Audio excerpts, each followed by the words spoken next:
નમસ્કાર મિત્રો, સ્વાગત તમારું મારી યુટ્યુબ ચેનલ પિન્ટુ સરકારી અપડેટમાં। આજે આપણે વાત કરવાના છીએ એક બહુ જ જબરજસ્ત તક વિશે। જો તમે શિક્ષણ ક્ષેત્રે તમારું કરિયર બનાવવા માંગતા હો અને એક સારી એવી નોકરીની શોધમાં હો તો આ એક્સપ્લેનર ખરેખર તમારા માટે છે। શ્રી બાઠડા કેળવણી મંડળ દ્વારા એક નવી અને મોટી ભરતીની જાહેરાત કરવામાં આવી છે અને આજે આપણે એની જ સંપૂર્ણ વિગતો એકદમ સરળ ભાષામાં સમજવાના છીએ। તો ચાલો ફટાફટ શરૂ કરીએ। હવે સૌથી પહેલા આ જુઓ, આ છે સત્તાવાર જાહેરાત જે હમણાં જ 2 મે 2026ના રોજ બહાર પાડવામાં આવી છે। આપણે સીધી ઓરિજિનલ સોર્સ પરથી જ વાત કરી રહ્યા છીએ, જેથી તમને એકદમ સાચી અને સચોટ માહિતી મળે। આ જાહેરાતમાં સ્પષ્ટ લખ્યું છે કે કોલેજમાં ભરતી પ્રક્રિયા ચાલુ થઈ ગઈ છે અને સૌથી અગત્યની વાત એ છે કે અરજી કરવા માટે તમારી પાસે માત્ર 10 જ દિવસનો સમય છે। હા, સમય બહુ જ ઓછો છે, એટલે જ આ માહિતી ઝડપથી અને પૂરેપૂરી સમજવી બહુ જ જરૂરી છે। તો ફટાફટ જોઈ લઈએ આજના આ એક્સપ્લેનરના મુખ્ય મુદ્દાઓ। આપણે કવર કરીશું: પહેલું, કોલેજ ભરતી ઝુંબેશ; બીજું, શૈક્ષણિક અને લીડરશિપ જગ્યાઓ; ત્રીજું, વહીવટી અને સહાયક સ્ટાફ; ચોથું, જરૂરી કડક શૈક્ષણિક લાયકાતો; અને પાંચમું, અરજી કઈ રીતે કરવી તેની સંપૂર્ણ પ્રક્રિયા। વિભાગ 1, કોલેજ ભરતી ઝુંબેશ। ચાલો જાણીએ સંસ્થા વિશે। આ જે વિગતવાર જાહેરાત છે ને, એ શ્રી બાઠડા કેળવણી મંડળ સંચાલિત સ્વનિર્ભર પીટીસી એટલે કે DELED કોલેજ માટે છે। હવે પ્રશ્ન એ થાય કે આ કોલેજ ક્યાં આવેલી છે? તો એ અમરેલી જિલ્લાના સાવરકુંડલા તાલુકામાં આવેલા બાઠડા ગામે સ્થિત છે અને અત્યારે આ સંસ્થાને એકસાથે ઘણી બધી અલગ અલગ પોસ્ટ માટે હોશિયાર ઉમેદવારોની સખત જરૂર છે। એક બહુ જ મોટો ચાન્સ છે આ।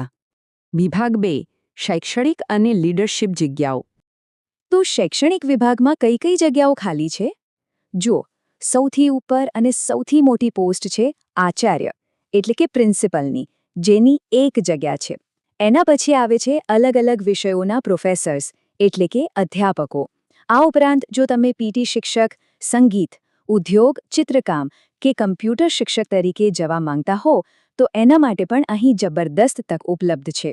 હવે પ્રોફેસર બનવા માટે કયા વિષયોની જરૂર છે એ ખાસ નોંધી લેજો: ગણિત, વિજ્ઞાન, ગુજરાતી, હિન્દી, અંગ્રેજી, સંસ્કૃત, સામાજિક વિજ્ઞાન અને મનોવિજ્ઞાન।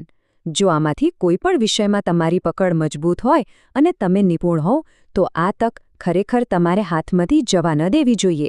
વિભાગ 3, વહીવટી અને સહાયક સ્ટાફ એટલે કે બિન શૈક્ષણિક પોસ્ટ્સ।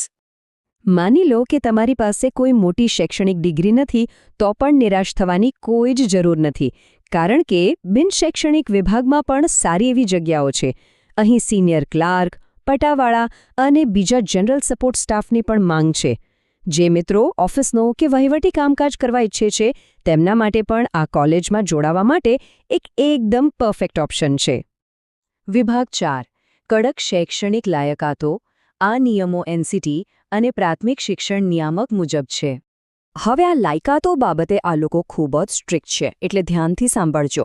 જો તમારે પ્રિન્સિપલ બનવું હોય તો MA અથવા MSc સાથે MEdની ડિગ્રી હોવી જ જોઈએ અને એમાં ઓછામાં ઓછા 55% માર્ક્સ હોવા ફરજિયાત છે। પ્લસ અધ્યાપક તરીકેનો પૂરા 5 વર્ષનો સવેતન અનુભવ હોવો પણ એકદમ કમ્પલસરી છે। પ્રોફેસર્સની વાત કરીએ તો સંબંધિત વિષયમાં 55% ગુણ સાથે MA કે MSc અને એની જોડે BEd યા તો MEd હોવું જરૂરી છે। પીટી શિક્ષક માટે 55% ગુણ સાથે BPEd અથવા MPEdની ડિગ્રી જોઈશે અને જો તમે સંગીત, ઉદ્યોગ કે કમ્પ્યુટર શિક્ષક માટે એપ્લાય કરી રહ્યા છો તો પોતાના વિષયમાં 55% ગુણ સાથે પોસ્ટ ગ્રેજ્યુએટ એટલે કે અનુસ્નાતક હોવું અનિવાર્ય છે।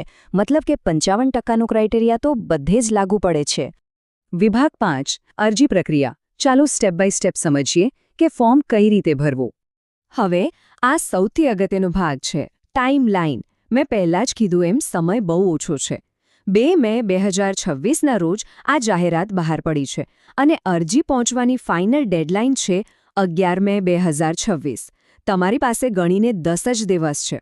અને હા, એક બીજી ખાસ વાત, અરજી માત્ર ને માત્ર રજિસ્ટર ADથી જ મોકલવાની છે, એટલે છેલ્લી તારીખની રાહ જોયા વગર આજે જ પ્રોસેસ ચાલુ કરી દેવી તમારા માટે હિતાવહ રહેશે। તો અરજી મોકલવા માટે કયા કયા ડોક્યુમેન્ટ્સ જોઈશે? લિસ્ટ નોંધી લેજો। સૌથી પહેલાં તમારો એકદમ લેટેસ્ટ અને અપડેટેડ બાયોડેટા તૈયાર કરો. એની સાથે તમારા તમામ જરૂરી શૈક્ષણિક પ્રમાણપત્રોની નકલો જોડી દો. જો તમારી પોસ્ટ માટે અનુભવ માંગ્યો હોય તો એક્સપિરિયન્સ સર્ટિફિકેટ એટલે કે અનુભવનું પ્રમાણપત્ર જોડવાનું બિલકુલ ભૂલતા નહીં, નહીંતર ફોર્મ રિજેક્ટ થઈ શકે છે. તમારો એક પાસપોર્ટ સાઇઝનો તાજેતરનો ફોટોગ્રાફ લગાવો અને છેલ્લે આ આખી ફાઇલ એક કવરમાં પેક કરીને માત્ર રજિસ્ટર્ડ એડી મારફતે જ પોસ્ટ કરી દો. સિમ્પલ. હવે એડ્રેસ ક્યાં લખવું છે એ સરનામું ખાસ નોંધી લેજો. પીટીસી કોલેજ બાઠડા, મુકામ બાઠડા, તાલુકો સાવરકુંડલા, જિલ્લો અમરેલી. જો તમને કોઈપણ કન્ફ્યુઝન હોય કે વધુ માહિતી જોઈતી હોય તો તમે આ મોબાઈલ નંબર 85 116 16 364 પર કોલ કરીને પૂછી શકો છો. અને એક વાત ખાસ ધ્યાનમાં રાખજો કે આમાંથી જે ઉમેદવારો શોર્ટલિસ્ટ થશે ફક્ત એમને જ ઇન્ટરવ્યૂ માટે બોલાવવામાં આવશે. તો છેલ્લે એક સૌથી મોટો સવાલ: શું તમારી પાસે આ 55% માર્ક્સ અને જરૂરી ડિગ્રીઓ છે? જો તમારો જવાબ હા છે તો 11 મે પહેલાં આ શાનદાર તકને બિલકુલ જવા ન દેતા. આજથી જ તૈયારી શરૂ કરી દો. મિત્રો, દરરોજની સરકારી અપડેટ સૌથી પહેલાં મેળવવા અમારું ટેલિગ્રામ ગ્રુપ જોઈન કરો. લિંક ડિસ્ક્રિપ્શનમાં છે, હમણાં જ જોઈન કરી લો. તો મિત્રો, આ હતી સંપૂર્ણ માહિતી. જો તમને આ માહિતી ઉપયોગી લાગી હોય તો લાઇક કરો, મિત્રો સાથે શેર કરો અને ચેનલને સબસ્ક્રાઇબ કરવાનું ભૂલશો નહીં. મળીએ ફરી એક નવી સરકારી ભરતી સાથે. જય હિન્દ, જય ગુજરાત.